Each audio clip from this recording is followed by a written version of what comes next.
السلام عليكم ورحمة الله وبركاته بسم الله والحمد لله والصلاة والسلام على رسول الله وعلى آله وصحبه ومن والاه رب اشرح لي صدري ويسر لي أمري واحلل عقدة من لساني يفقهوا قولي.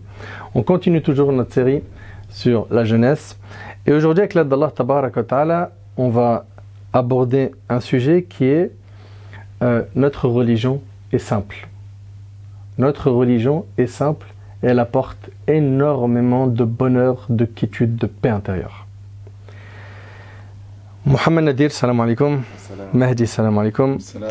Donc, comme vous le savez, il y a plein de jeunes qui ont mal compris la religion et qui pensent malheureusement que la religion c'est un ensemble d'interdits, que la religion c'est difficile, que la religion en fait c'est pour plus tard parce que nous quand on est jeune on veut s'amuser et on ne peut pas concilier l'amusement et le dîn d'Allah subhanahu wa ta'ala. Et en fait ce que les gens ne comprennent pas c'est que la religion c'est ce qui permet de rééquilibrer tout, les besoins du corps et les besoins de l'âme. Et en guise d'introduction, j'aimerais rappeler à mes petits frères et à mes petites sœurs qu'Allah Tabarak wa Ta'ala, il veut pour nous la facilité. Yuridu Allahu bikumul yusr wa la yuridu bikumul usr. Allah il nous dit dans le Coran, Allah veut pour vous la facilité et non la difficulté. De même, Allah Tabarak wa Ta'ala il dit Taha ma anzalna alayka al-Qur'ana litashqa. Taha, nous n'avons point fait descendre sur toi le Coran pour que tu sois malheureux, pour que tu vives dans la gêne. Le prophète alayhi salatu wassalam, lui-même il disait yassiru wa la tu'assiru. Rendez les choses faciles, ne les rendez pas difficiles, n'est-ce pas? Le prophète alayhi salatu wassalam, comme Aïcha radhiyallahu anha, elle nous dit ma khayyara an-nabi sallallahu alayhi wa sallam bayna amrayn, quand il avait le choix entre deux choses, il choisissait la plus facile. La plus facile tant que c'était pas un péché. Exactement. Quand il avait le choix entre deux choses, il choisissait la plus facile des deux. Parce qu'il y en a, subhanallah, ils pensent, quand ils pratiquent leur dîn, que plus ils vont se mettre eux-mêmes dans une difficulté, plus ils sont récompensés. Alors qu'il a un accès à une facilité. Certes, il y a des choses où, voilà, tu vas devoir te réveiller au fajr, et, que ce soit à 5h du mat, à 4h du mat, il y a une certaine mashaqqa, une certaine difficulté. Ça, tu peux pas faire autrement. Mais il y a des choses où parfois on a le choix de le faire de manière, on va dire, simple, si on peut dire ça comme ça, ou d'une autre manière. Et le prophète sallam, il avait l'habitude de faire quoi? De faire les choses qui étaient les plus simples tant que ce n'était pas quoi? Un péché. On a plein de textes où on voit que notre religion, elle est en réalité facile. Et elle nous facilite les choses. Déjà, pour rentrer en islam, comme vous le savez, il suffit de prononcer une parole. N'est-ce pas? Par une parole, tu rentres en islam. Ça montre la facilité. Par une parole, tu te maries. Et d'où le poids aussi de la parole, hein, du mot. Dans notre religion, on le verra plus tard, hein, qu'on peut gagner énormément de bonnes actions avec un mot. N'est-ce pas? On voit également dans notre religion que dans nos adorations, quand il y a une incapacité de faire une adoration à cause d'une maladie, une grande gêne, hein, quelque chose qui m'empêche de la faire, toujours il y a quoi? Une facilité qui nous est proposée. Le prophète en samedi dit prie debout si tu ne peux pas, c'est-à-dire s'il est incapable physiquement de prier debout, il prie assis. S'il ne peut pas, il peut prier allongé. Quand on n'a pas accès à l'eau pour les ablutions, on peut avoir recours au tayammum, aux ablutions sèches. Prier, grâce à Allah Azza wa Jal, on peut prier dans n'importe quel endroit qui est pur, contrairement aux communautés qui nous ont précédés. D'ailleurs, le prophète me dit Fuddiltu ala al-anbiya B7 dans une version, parmi les faveurs qu'il a eues que d'autres n'ont pas eues, c'est Ju'ilat li al-ard masjidan wa tahura. C'est-à-dire que toute la terre, pour nous, c'est un lieu de prière. Ça ne veut pas dire par là, tu t'arrêtes dans n'importe quel endroit public, tu fais de la provoque, mais si une personne est coincée, elle peut, dans un endroit qui ne contient pas d'impureté, accomplir son obligation. On est bien d'accord? Quelqu'un qui est malade dans le jeûne, il y a une facilité, il peut rattraper son jour plus tard.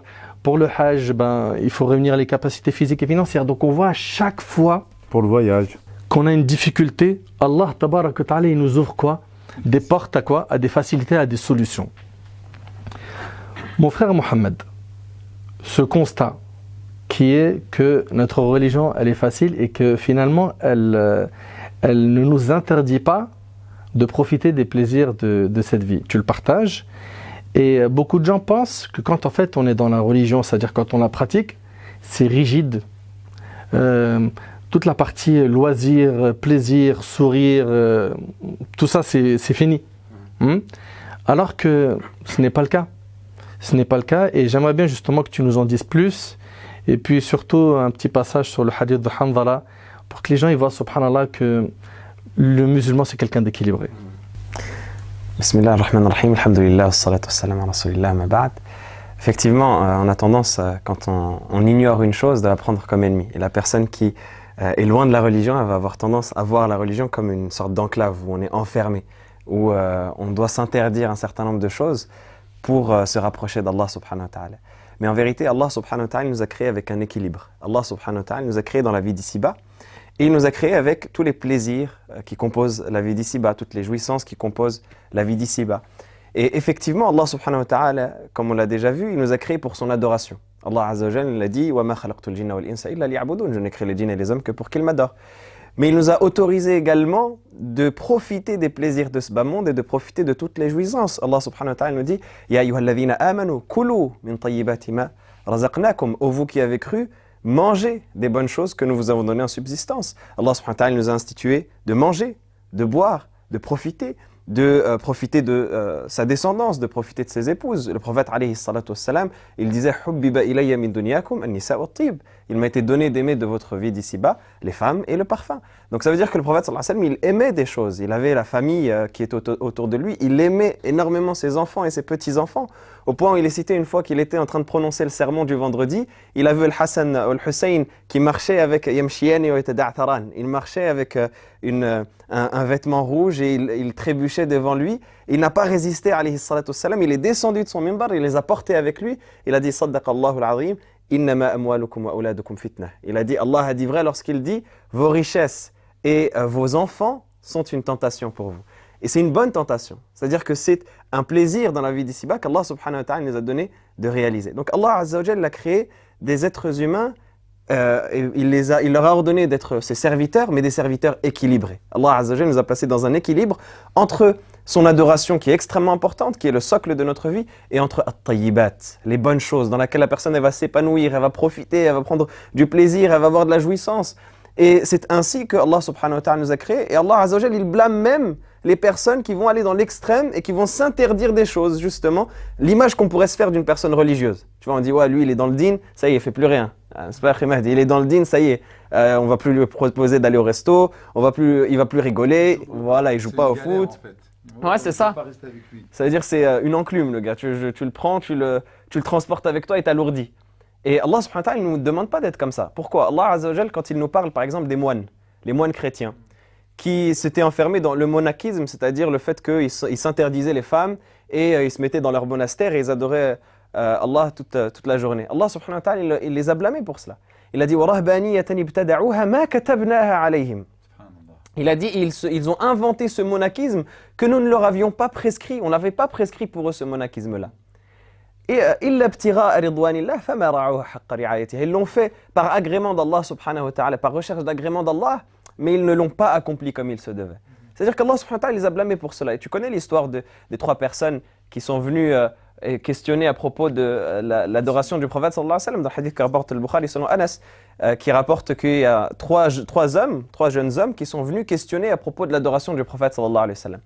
Et dans le hadith, Anas il dit فَلَمَّا أُخْبِرُوا بِهَا كَأَنَّهُمْ تَقَالُّوهَا. Lorsqu'ils ont été informés de l'adoration du prophète sallallahu alayhi wa sallam, parce que le prophète sallallahu alayhi wa sallam il était dans le juste milieu, ni dans l'exagération et ni dans le laxisme, il était dans le juste milieu parce que c'était le parfait modèle pour sa ummah alayhi salatu wassalam. Quand ils ont été informés de l'adoration du prophète sallallahu alayhi wa sallam, c'est comme s'ils l'avaient considéré comme peu, pas suffisant. Et ils ont commencé à réfléchir, ils ont dit peut-être que c'est parce que Allah il lui a pardonné tous ses péchés passés, donc il n'a pas besoin de faire beaucoup d'efforts. Nous on va faire plus d'efforts encore. Le premier il a dit moi je vais jeûner toute ma vie et je vais plus jamais manger. Le deuxième il a dit moi je vais prier toute la nuit et je vais plus jamais dormir la nuit. Et le troisième il a dit je vais plus jamais me marier, je vais plus m'approcher des femmes, je ne vais jamais me marier. Quand le prophète sallallahu alayhi wa sallam a entendu ça, est-ce qu'il a bien réagi? Est-ce qu'il a dit ouais mashallah ils ont bien appliqué, ils ont bien compris le din? Non, au contraire il s'est énervé au point où dans une version il est cité que son visage est devenu rouge. Il les a appelés, il a dit est-ce que antumul ladhina qultum kadha wa kadha, c'est vous qui avez dit ceci et cela? Il a dit par Allah je suis celui qui connaît le plus Allah d'entre vous et qui le craint le plus. Mais moi je jeûne certains jours et je romps le jeûne certains autres, je mange certains autres. Je prie une partie de la nuit et je dors une autre partie. et je me marie avec les femmes, celui qui délaisse ma sunna ne fait pas partie des miens. Donc on voit qu'en vérité, celui qu'on pense être le religieux, celui-là en vérité ne fait pas partie de la sunna du prophète sallallahu alayhi wa sallam. Celui qui fait partie de la sunna du prophète sallallahu alayhi wa sallam, c'est celui qui est équilibré, qui sait donner la place et l'importance de l'adoration et la place des plaisirs et des jouissances. Et on termine justement avec le hadith que tu mentionnais tout à l'heure, qui est le hadith de Hanzala, qui est un hadith très pertinent où le prophète sallallahu alayhi wa sallam nous montre cet équilibre-là. Parce qu'il y a un des compagnons qui s'est posé cette question-là justement. Il est avec le prophète sallallahu alayhi wa sallam, il entend le rappel, il entend que le prophète sallallahu alayhi wa sallam, il parle du paradis. Quand le prophète sallallahu alayhi wa sallam, avec son éloquence, il rapporte le paradis, c'est comme s'il y vivait, c'est comme s'il était dans les jardins du paradis, il voyait les fruits, c'est comme s'il y vivait, il y était. Il parle de l'enfer, il a peur. Le prophète sallallahu alayhi wa sallam, quand il parlait de l'enfer, il avait peur, il pleurait, il craignait, c'est comme s'il était dans les châtiments de l'enfer.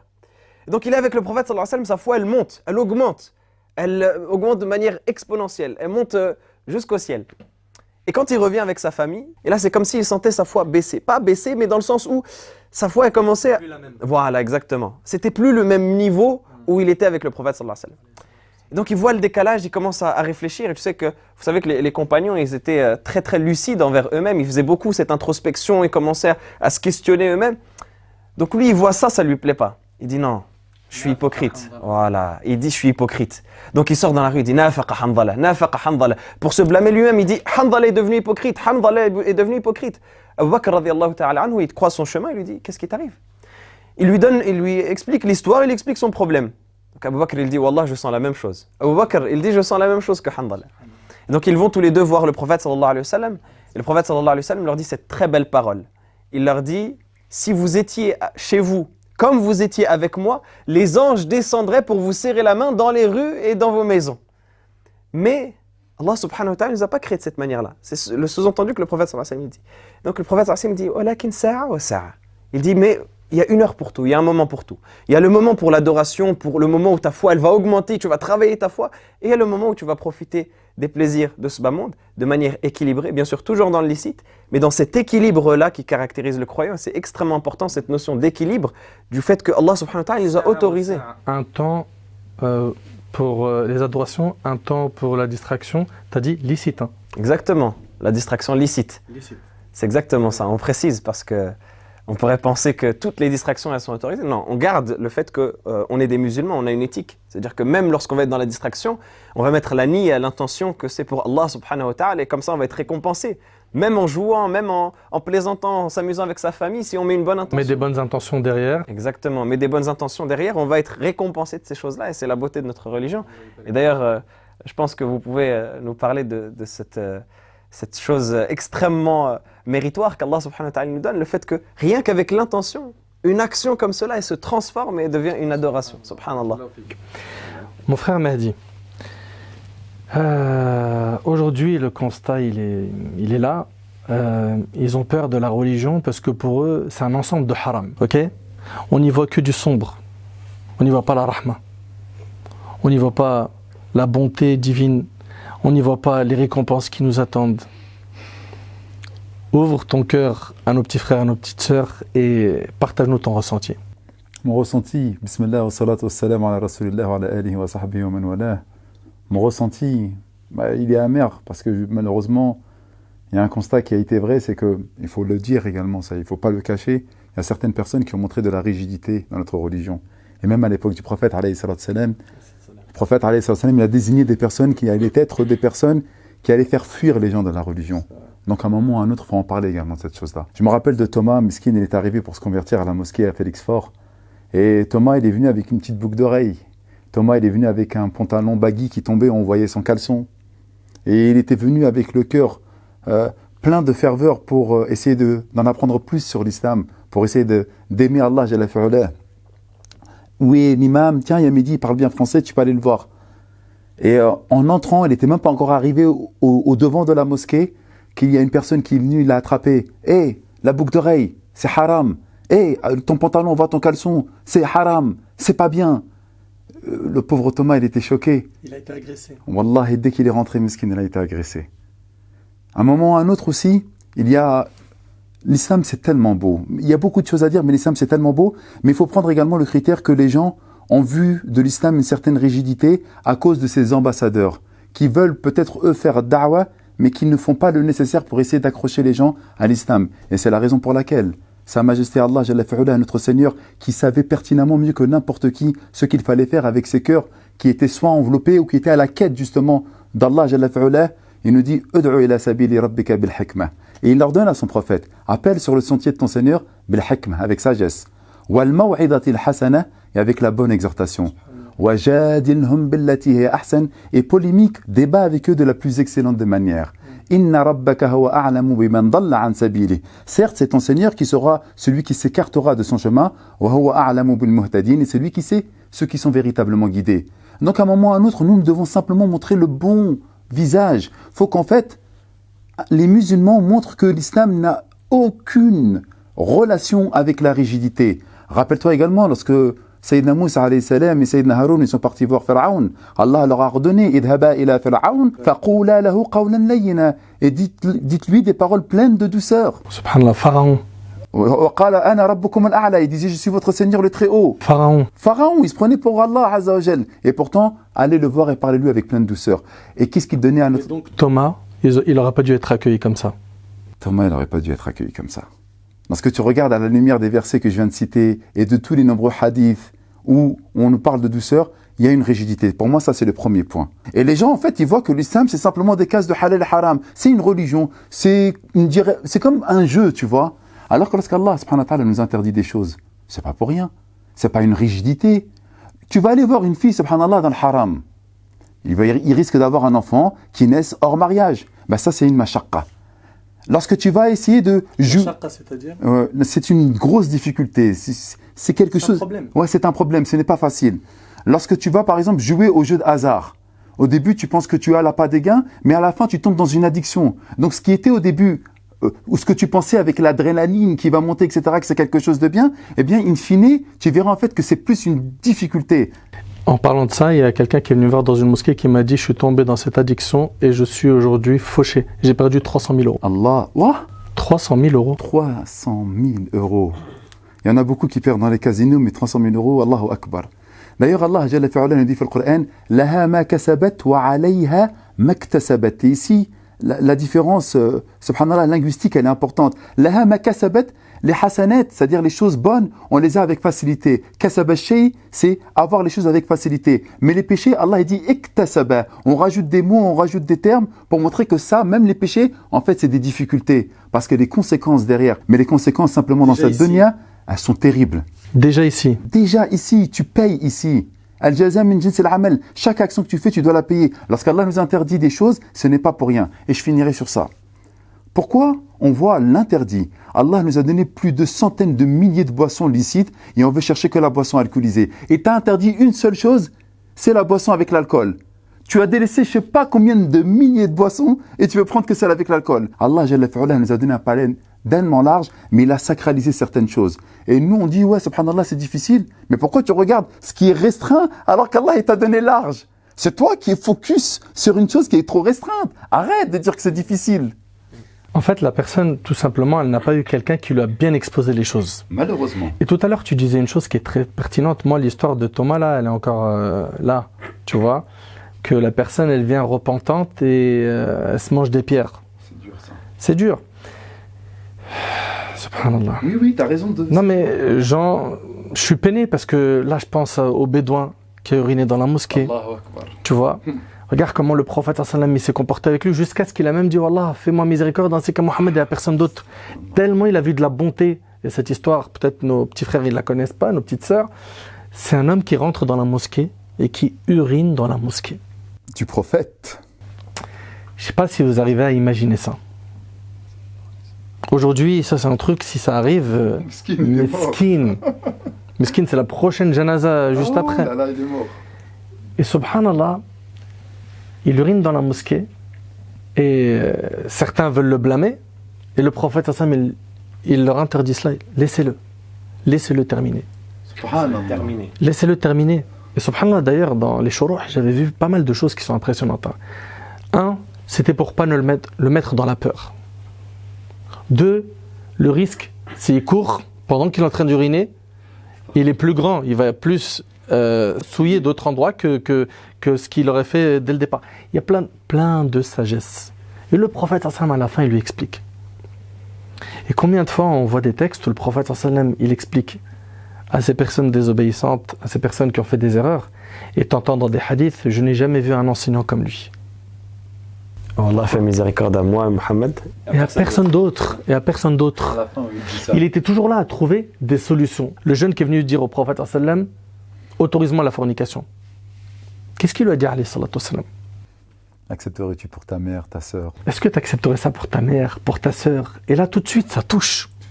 C'est l'honneur. Tu vois? Et à la fin, il lui dit, tout simplement, comme tu veux pas que ça se fasse pour ta famille, ne le fais pas aux autres. En 2 mots, c'est ça. Tu vois? Il était toujours là à trouver des solutions aux gens.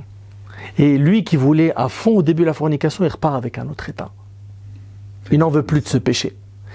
Il était toujours là à trouver des solutions, toujours à proposer des solutions. Quand on lui dit, Ya Rasulallah, inna narkabul bahr wa nahmilu ma'ana al-qalil min al-ma', on part en mer, on prend avec nous que peu d'eau, si on boit cette eau, on va avoir soif. Est-ce qu'on peut faire les ablutions avec l'eau de la mer? Il ne se contente pas de dire ça. Que oui, tu peux faire le wudu avec la mer. Il dit, huwa at-tahuru ma'u, al-hillu maytatuh. Et sa bête morte à la mer, elle vous est licite. C'est-à-dire, tout comme je sais que maintenant vous avez besoin de boire, je vous donne même aussi un tuyau. Pourquoi? Pour que vous puissiez manger. Subhanallah, de la même mer. Il où cet état d'esprit aujourd'hui?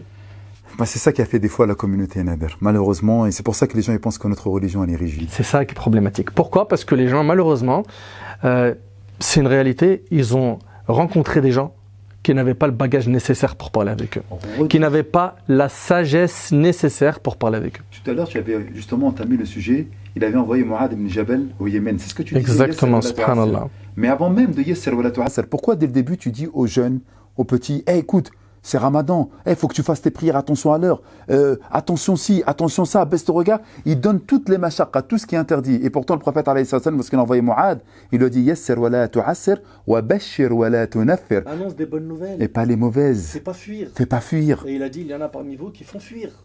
Là, les gens ils vont nous écouter, ils vont dire ouais, mais vous facilitez trop la religion, etc. Mais on est en train de faire quoi? Alors Allah ne dit pas à son prophète si tu étais quelqu'un au cœur dur, eh bien il ne serait pas resté auprès de toi. On fait quoi là en fait? Parce que oui, c'est vrai, les gens ils pensent, et ça c'est vrai, les gens ils pensent que l'islam est difficile à cause de certaines personnes. Et il ne faut pas occulter ce fait. Il ne faut pas. Cette religion est une rahma, mon frère Mohamed. Toute personne qui l'embrasse, toute personne qui la vit, ressent un épanouissement intérieur. Et ce qui est triste, c'est que beaucoup de gens aujourd'hui se sont loupés dans la recherche du bonheur. On est trop nombreux à le chercher.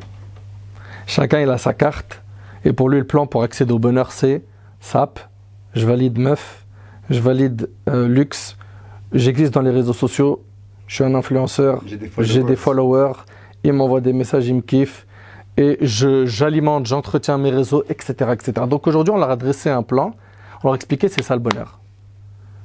Demain, supposons qu'il n'y a plus Internet, ces gens-là, ils n'existent plus. Allah tabaraka wa ta'ala, il dit quiconque mâle ou femelle, man amila salihan min dhakarin aw untha wa huwa mu'min falanuhyiyannahu hayatan tayyiba. Certains ils pensent masakin. Franchement, je dis masakin parce qu'ils se sont loupés dans leur recherche du bonheur. Tu peux juste traduire le verset? Oui. Allah Ta'ala il dit quiconque mâle ou femelle fait des bonnes œuvres tout en étant croyant, nous lui ferons vivre une bonne vie. T'entends, Mehdi? Nous lui ferons vivre une bonne vie. Qui parle?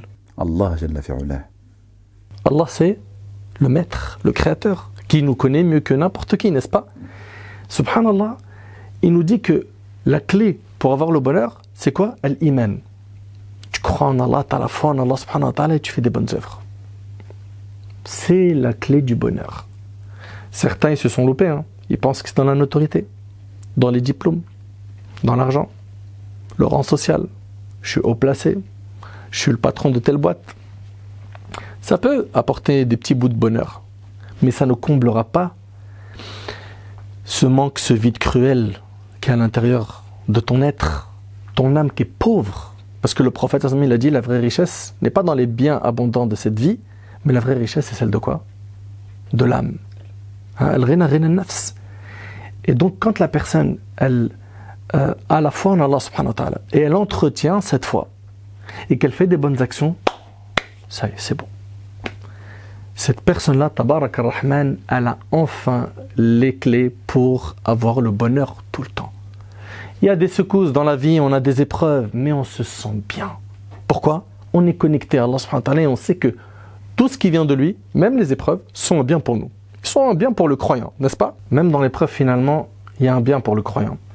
Les gens, quand ils sont touchés par une épreuve, ils pensent que l'épreuve, c'est automatiquement une uqouba, une punition. Ça peut l'être pour certains cas.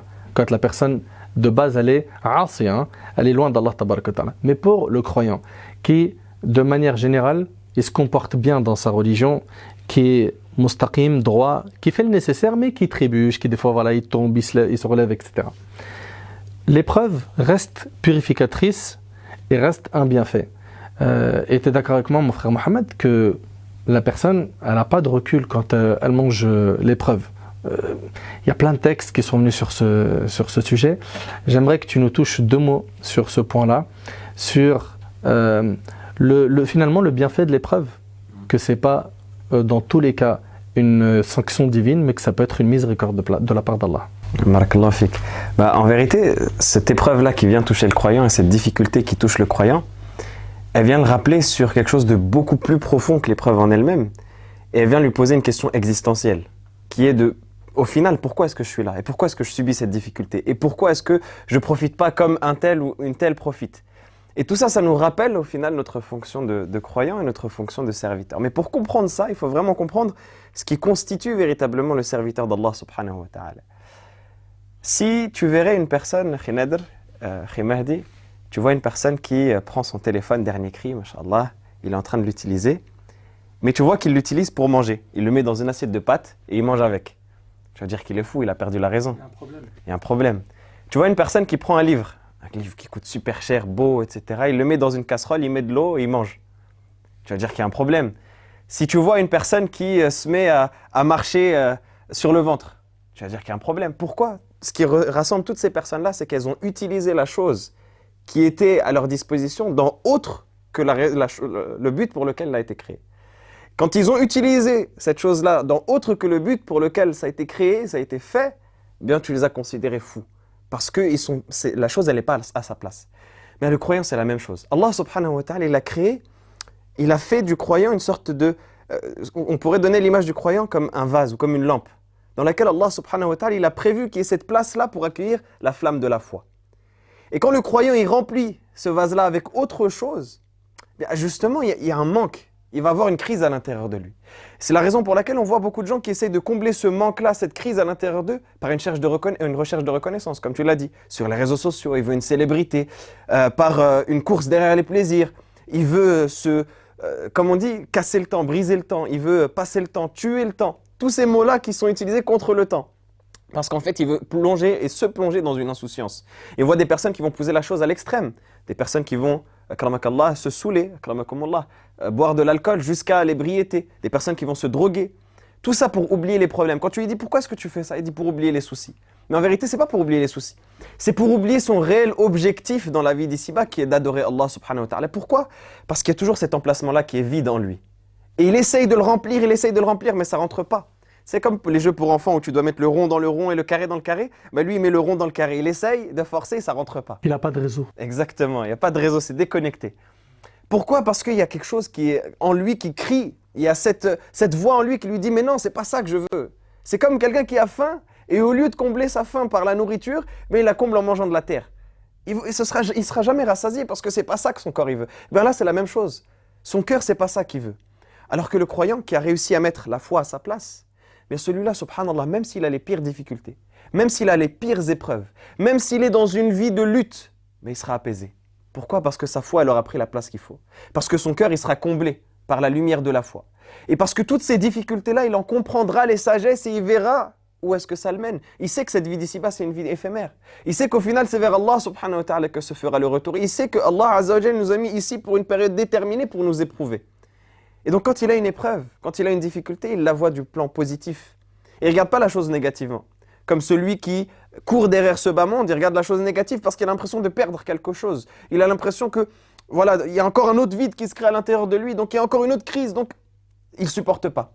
Alors que le croyant, il sait que cette épreuve-là, elle ne vient pas pour retirer quelque chose en réalité. Elle vient pour lui ajouter quelque chose. Elle vient pour lui ajouter une sagesse, elle vient pour lui ajouter une compréhension, elle vient pour lui ajouter la foi.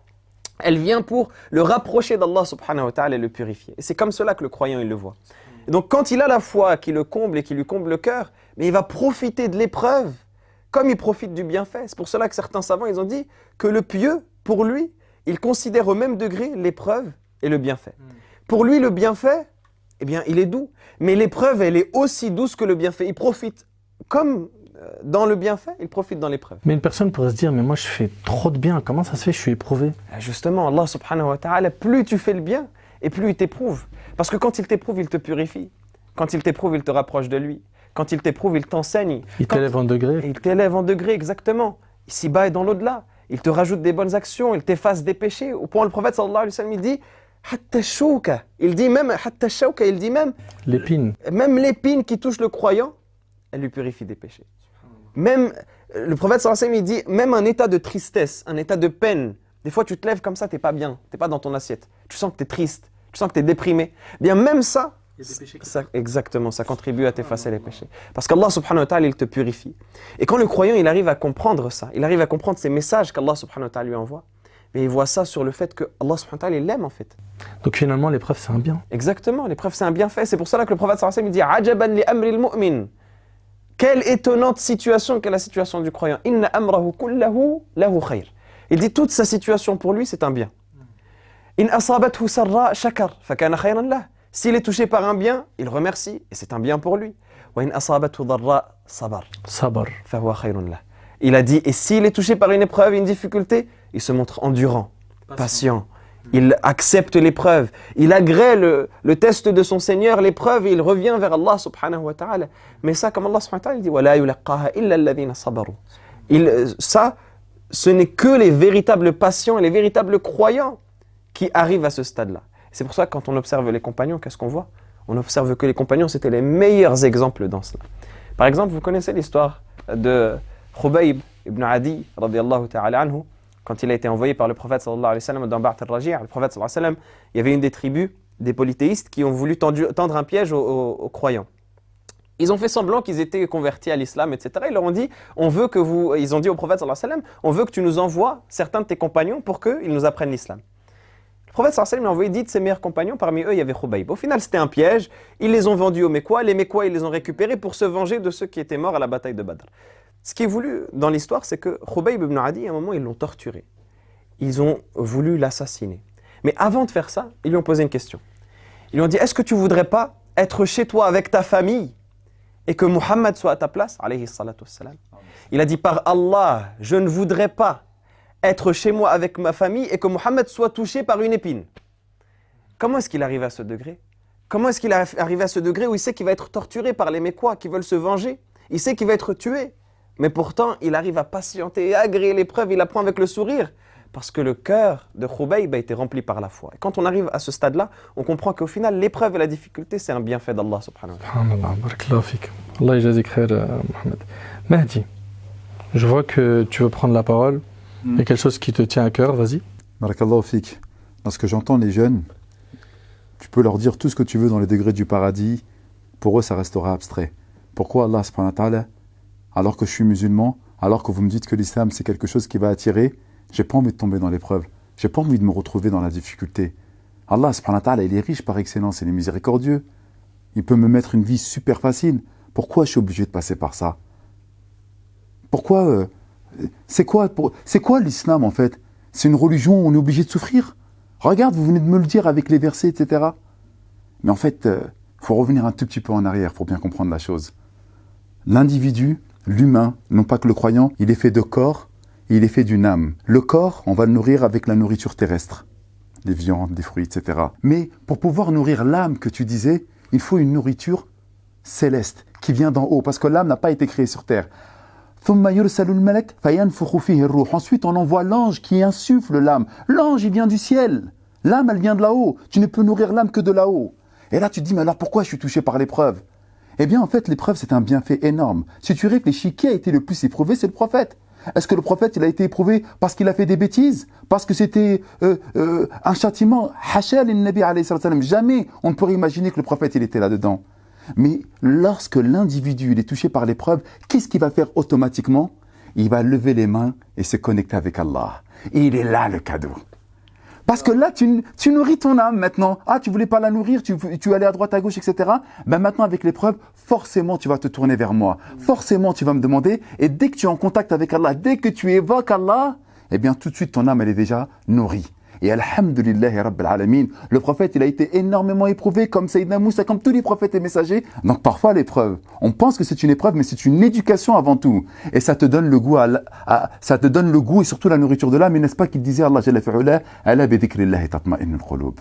N'est-ce pas que c'est par l'évocation et l'invocation d'Allah que les cœurs s'apaisent. Et nous, on a oublié de nourrir notre âme. Donc à un moment ou à un autre, comme il disait mon petit frère Mohamed Nadir, il disait une chose magnifique. Le gars, il va boire jusqu'à il ne sait même plus quoi faire. Hachek, il va faire des choses terribles. Et après, tu lui poses la question, mais pourquoi tu bois? C'est pour oublier. Oublier quoi? Que tu as un vide abyssal, tu as oublié de nourrir ton âme. Pourquoi tu fumes? Mais c'est normal.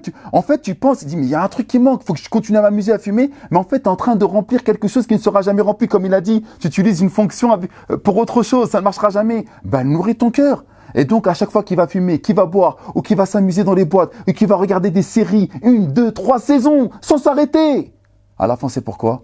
C'est pour oublier en fait qu'il a oublié de nourrir son âme. Eh bien, de temps à autre, masha'Allah, tabarakallah, l'épreuve vient te rappeler que tu dois venir nourrir ton âme. Et s'il avait évoqué et invoqué Allah, Jalla fi'ula, eh bien, elle se serait apaisée. Et s'il ne prend pas conscience de sa condition première, eh bien, il peut faire ce qu'il veut. Il dira toujours, ah, la religion c'est dur, mais en fait, il a oublié qu'il avait besoin de se nourrir et donc de nourrir son âme. Barakallah. C'est ça que je voulais dire. Qu'Allah te récompense.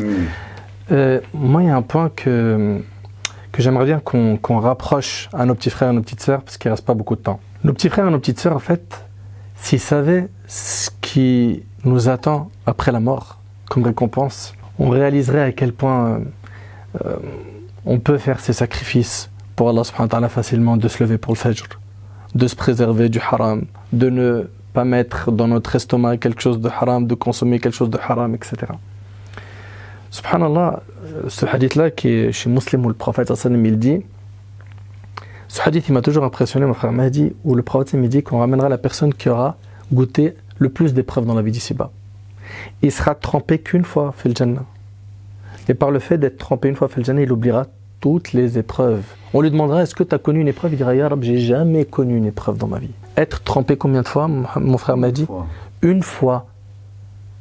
Une fois, tu oublies toutes les épreuves de cette vie. On en a eu des difficultés, on a eu des problèmes de santé, des problèmes de famille, des problèmes à l'école, des problèmes. On en a eu. Tout s'oublie en étant trempé une fois. Subhanallah. Avant de rentrer au paradis, tu entends des appels. Il vous appartient d'être jeune et de ne jamais vieillir, de vivre, de ne jamais mourir, de jouir, de ne jamais être malheureux. Ça, c'est avant de rentrer fil Jannah, tu es en train déjà de régaler tes oreilles. Avant même d'entrer au paradis, tu sens déjà son odeur. Bien longtemps avant que tu y rentres. Tu rentres, c'est un monde que tu n'as jamais vu. Parce que quand Allah tabaraka wa ta'ala il dit « A'dadtu l'ibadi salihin » complète. Explique-nous, parle-nous un petit peu. Il faut leur donner envie, il faut leur expliquer que ce qu'il y a derrière, c'est beaucoup plus grand que Netflix, Dubaï, les influenceurs, les grosses voitures, les smartphones, les ceci. Mais il faut qu'ils voient en fait que c'est un monde devant nous qu'on nous a dressé qui est 100% illusion. Et le concret, le réel, mon frère m'a dit, le réel, mon frère Mohamed, c'est dans ce qu'Allah subhanahu wa ta'ala il nous a promis. Et les messagers, ils ont été envoyés pourquoi? Pour que on voit justement ce qu'Allah il attend de nous, comment agir pour avoir son paradis, et qu'est-ce qui peut nous conduire à quoi? À notre perte. Complète, traduis ce hadith et puis parle-nous un peu de le Jannah. Dans ce hadith, le prophète sallallahu alayhi wa sallam, il nous montre déjà le décalage entre notre vie matérielle et la vie du paradis. C'est un hadith Qudsi. C'est un hadith Qudsi, où le prophète sallallahu alayhi wa sallam, il nous rapporte une parole d'Allah subhanahu wa ta'ala, où il nous dit, Allah subhanahu wa ta'ala a dit, j'ai réservé et j'ai préparé pour mes serviteurs au paradis pour mes serviteurs pieux. Ouais, les pieux. Ce que nul œil n'a vu, nulle oreille n'a entendu et que nulle raison humaine n'a jamais imaginé.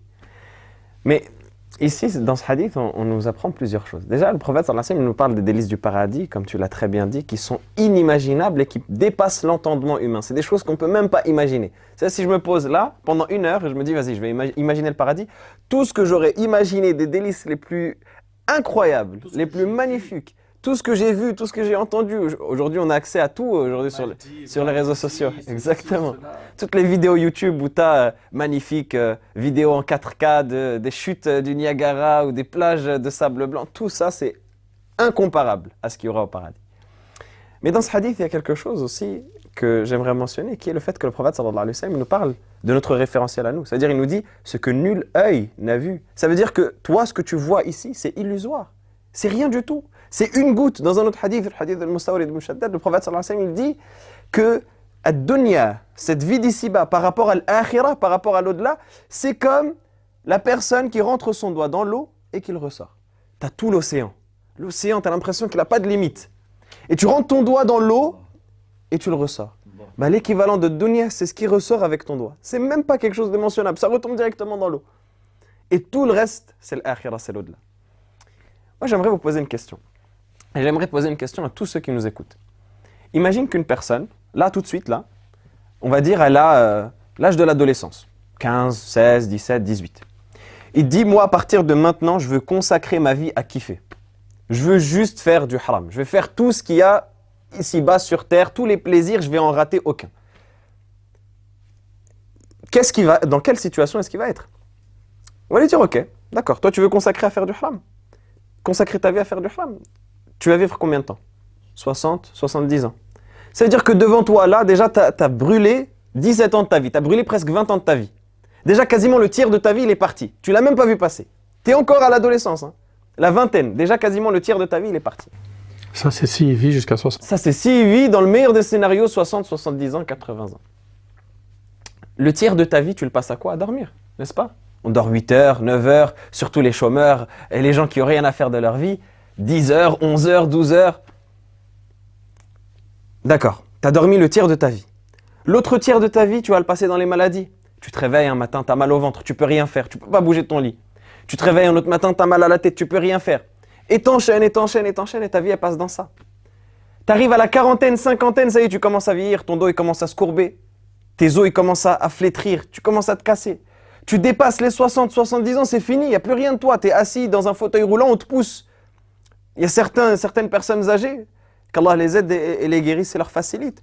Mais pour dire comment, ça c'est une chose qu'on doit méditer, on doit réfléchir. Ils reçoivent leur nourriture en intraveineuse, ils peuvent même plus manger avec leur bouche. On leur met des tubes pour qu'ils se nourrissent. C'est-à-dire qu'au final, tu auras passé combien de temps? Au final, ce que tu auras passé à kiffer dans les plaisirs, etc., soi-disant selon toi. Est-ce que réellement il va kiffer? Exactement. Est-ce que réellement il va kiffer déjà? Mais ce sera quelques années. En plus, tu es plafonné par les moyens. Tu n'auras jamais les moyens de faire tout. Tu es plafonné par le fait que tu ne peux pas faire plusieurs choses en même temps. Le fait que le haram en soi, c'est pas un objectif. Tu ne vas pas kiffer parce que ce n'est pas quelque chose qui va te faire plaisir. Comme on disait tout à l'heure, tu vas enchaîner, tu vas essayer de perdre ton temps, de te mettre... Et au final, tu vas être triste. Mais il y en a un qui va dire si. Moi, quand je sors avec une meuf, je suis bien. Ouais. C'est haram, c'est vrai, je reconnais. Bon, c'est relou. Des fois, on me pose des lapins, des fois des dinosaures. Voilà, des fois, des coups un peu sales. Mais c'est une réalité. Je kiffe quand même, tu vois. T'es bien sur le moment. Mon frère Mehdi, on peut kiffer dans le haram? Réellement, concrètement. Tout à l'heure, tu parlais de conséquences. Un regard de grand frère Mehdi. On ne peut pas apprécier le haram. Ça, c'est une chose qui... Et la personne qui dit, mais moi, je suis bien avec ma meuf. Cette personne-là, en fait, elle n'a pas véritablement compris. C'est pas possible qu'on puisse être bien dans le haram. Allah Jalla fi'ala ne permet pas de vivre concrètement les choses dans le haram. Donc finalement, il a des petits bouts de bonheur.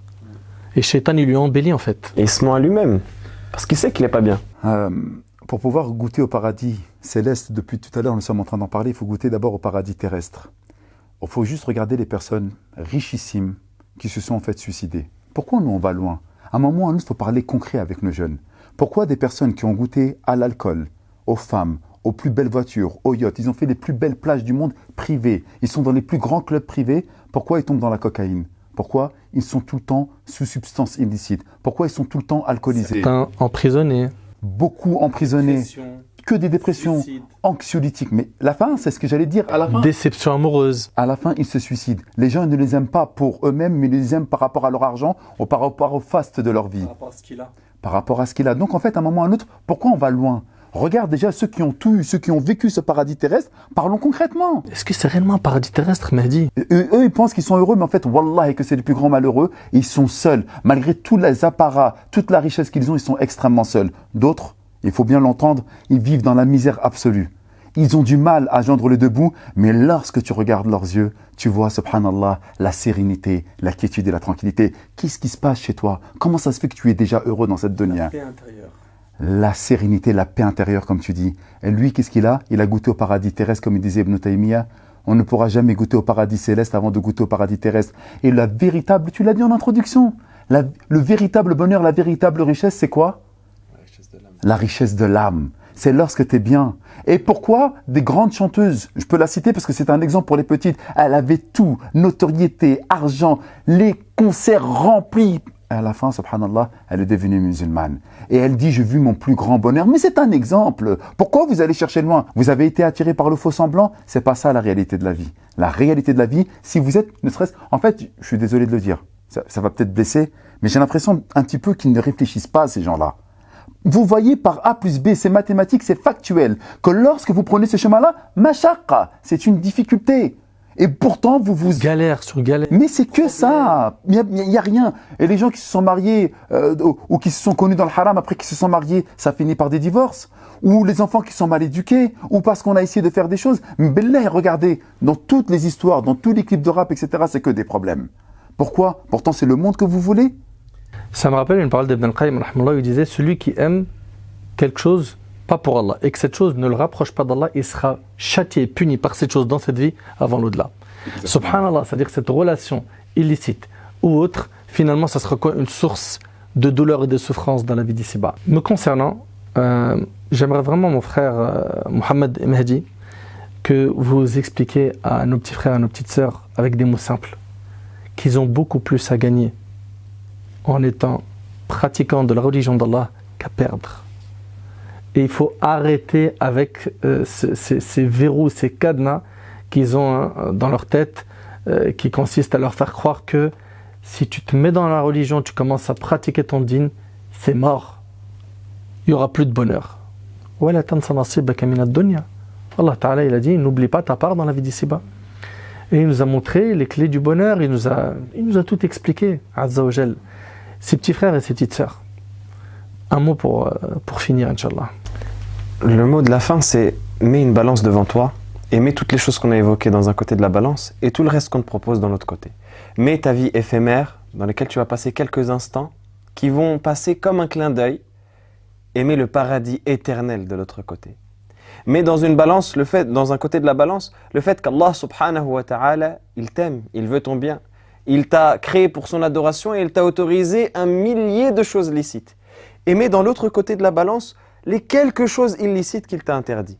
À l'image de quand Allah subhanahu wa ta'ala... Où il y a toujours derrière une sagesse ou des alternatives à tout ce qui est... Exactement. Et pas une porte de haram n'est fermée sans que 10 portes de halal ne soient ouvertes.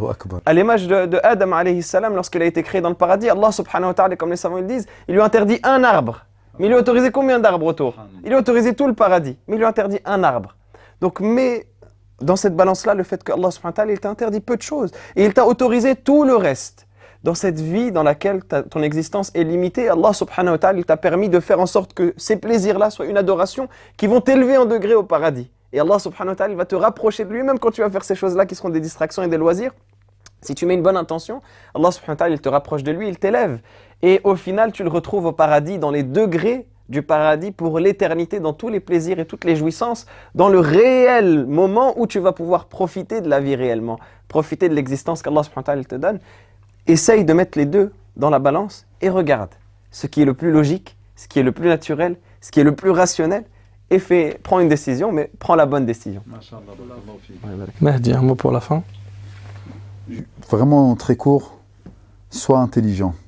C'est tout ce que je te demande. Fais les bons choix. Sois intelligent, donc bien entendu, fais les bons choix. À un moment ou à un autre, tu dois regarder. Tu parles de balance, Mohamed Nadir, c'est la vérité. Mais au-delà de la balance, tu te dois de réfléchir sur ton futur. Il faut que tu sois intelligent et que tu regardes ceux qui ont pris le chemin de la difficulté. Ce ne sont pas ceux qui croient. À la fin, toi, tu t'es amusé, tu as joué, t'as butiné une abeille de fleur en fleur, t'as goûté aux femmes, t'as goûté tout ça, et t'as vu ton pote qui s'est pris la tête à travailler, qui s'est pris la tête à essayer d'étudier, à fonder une famille. À la fin, tu te retrouves à 40 ans, t'as goûté tous les pays du monde, t'as fait les plus belles boîtes, etc. Mais lorsque tu vois ton ami qui a été à 40 ans, tu vois comment il est serein, comment il est apaisé, comment il est heureux, comment sa femme elle aime, comment il a fondé un foyer, et donc tu vois son futur, tu te dis, mais subhanallah, qu'est-ce que j'ai fait en fait? Je suis loupé. Wallah, tu le sais, Nader, la plupart ils disent ça. Donc soyez intelligents, l'exemple il est flagrant, soyez juste factuel. Je rejoins mes frères Mehdi et Mohamed dans le fait qu'il faut être sage et intelligent et qu'il faut réellement prendre des décisions qui ne nous feront pas regretter plus tard. Et ce qui est très difficile quand on a 13, 14, 15 et un peu plus, c'est quoi? C'est d'avoir du recul, d'avoir une clairvoyance, tu vois. Et d'où l'importance de prendre l'expérience de certains grands frères, comme c'est notre cas, sans s'afficher comme des modèles, mais on connaît ce monde. On connaît ce monde. Nos enfants, ils ont cet âge aujourd'hui, oui. N'est-ce pas? C'est-à-dire qu'on est passé par là, on a grandi dans des quartiers, des cités, etc. On a vu l'école, ce qui se passe, etc., etc. Et le jeune, il doit garder en tête une chose, c'est qu'il ne fera pas un pas le jour du jugement sans qu'Allah subhanahu wa ta'ala le questionne sur quatre choses et surtout qu'il comprenne qu'il sera questionné sur sa jeunesse. Qu'est-ce que vous pouvez gagner en mérite en rencontrant Allah avec une jeunesse qui a été clean? C'est vrai que le challenge, il est costaud. Il y a des tentations, il y a des pulsions, il y a des fitnas, des tentations autour de nous, l'argent. La récompense est grande. La récompense, elle est grande. C'est pour ça. Tu seras, Inch'Allah, sous l'ombre du trône d'Allah le jour du jugement. Tu auras des récompenses qui seront immenses, grandes. Énormément de bienfaits t'attendent. Allah subhanahu wa ta'ala, ici, dans cette vie, déjà, il va te mettre la baraka. Allahu Akbar. La bénédiction. Dans tout ce que tu vas entreprendre, tu vas voir que les choses vont se faciliter. Je suis né avec un hadith qudsi où Allah subhanahu wa ta'ala dit au fils d'Adam, consacre-toi à mon adoration, je remplirai ton cœur de richesse et je compenserai ta pauvreté. Allahu Akbar. La pauvreté, c'est celle du cœur. Si tu veux la compenser, comment tu veux t'en débarrasser? Si tu veux t'en débarrasser, consacre ta vie pour Allah subhanahu wa ta'ala. C'est-à-dire quoi? C'est-à-dire que je reste focus. Moi, j'ai un objectif dans cette vie, c'est le paradis. Je vois qu'il y a des itinéraires qui ne mènent pas vers le paradis, je ne calcule pas. Même si je vois plein de potes à moi qui me disent viens, prends vite fait cette route. Et après, reprends. Un raccourci. Ou un itinéraire bizarre. Ouais. Ok? Moi, je vais tout droit. Ok? Et je sais qu'à ma droite et à ma gauche, il va y avoir des humains qui vont me tenter pour essayer de m'écarter du droit chemin. Je suis solide. Je m'arme de dua. Je garde une bonne fréquentation. Et quiconque craint Allah, Allah lui facilite une issue favorable. N'est-ce pas? Et donc, gardez en tête que ce que vous avez à gagner, c'est immense. C'est immense et j'implore Allah subhanahu wa ta'ala de préserver nos petits frères et nos petites sœurs. J'implore Allah subhanahu wa ta'ala de leur faire aimer le dîn comme on l'aime nous aujourd'hui. Qu'est-ce qu'on aimerait vous transmettre, cet amour. Et Inch'Allah, ce sera l'objet de notre prochaine conférence. Bi'idhnillah. On leur parlera de l'amour d'Allah et de l'importance d'aimer Allah subhanahu wa ta'ala. أسأل الله سبحانه وتعالى أن ينفعني بما قلت وينفعكم بما سمعتم هذا والله أعلم سبحانك اللهم وبحمدك أشهد أن لا إله إلا أنت أستغفرك وأتوب إليك وآخر دعوانا الحمد لله رب العالمين